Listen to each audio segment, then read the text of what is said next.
Hello and welcome to another update video about FETCH.AI. So the thesis is the same as in the last video. The idea is that wave B, could have bottomed here early in November, on the 5th of November to be precise, at around $1.09.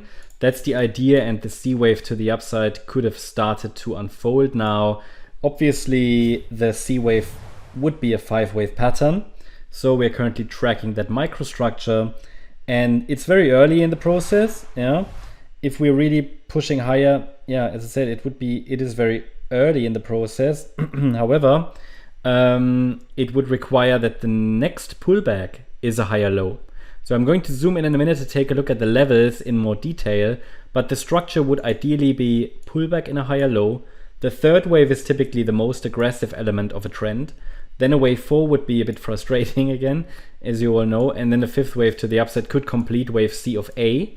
This, however, would only be the larger A wave, and I will zoom out to show you, would be the larger A wave of the final move to the upside in this cycle. That's at least the current idea.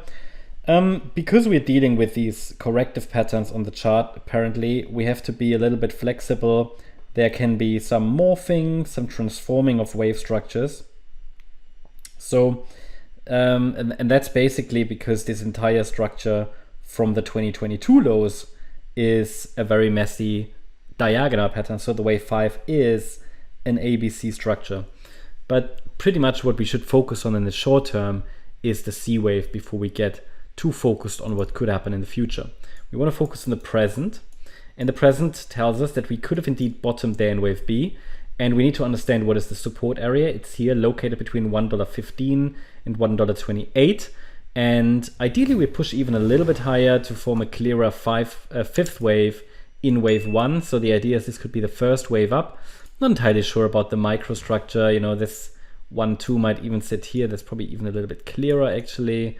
But yeah, I wouldn't be so focused on the absolute microstructure. What is more relevant is the lower support area here.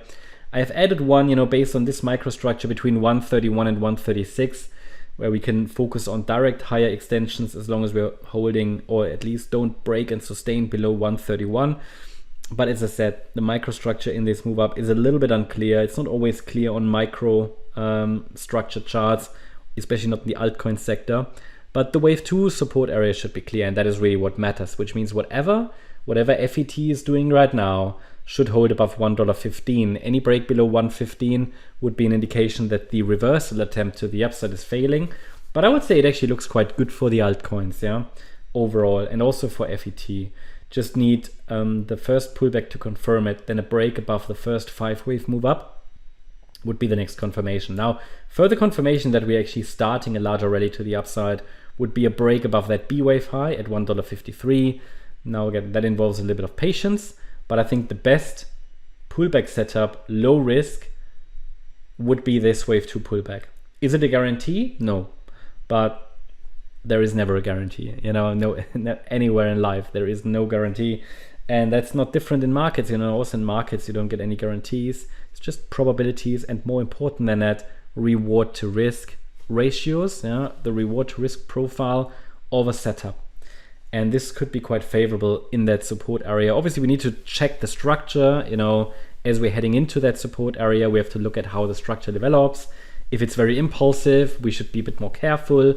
If it's nice and corrective and we can identify the microstructure well, like we did in this decline, which was a very clear ABC structure with a 5-wave move in wave C, it might be worth being a bit more aggressive. That's the update about FET. Hope you liked the update. If you did, please hit the like button, leave a comment and subscribe. And if you really like the content, then please check out the channel membership. Also make sure that you follow us on Instagram and Twitter for additional content. Thanks a lot for watching. Bye-bye.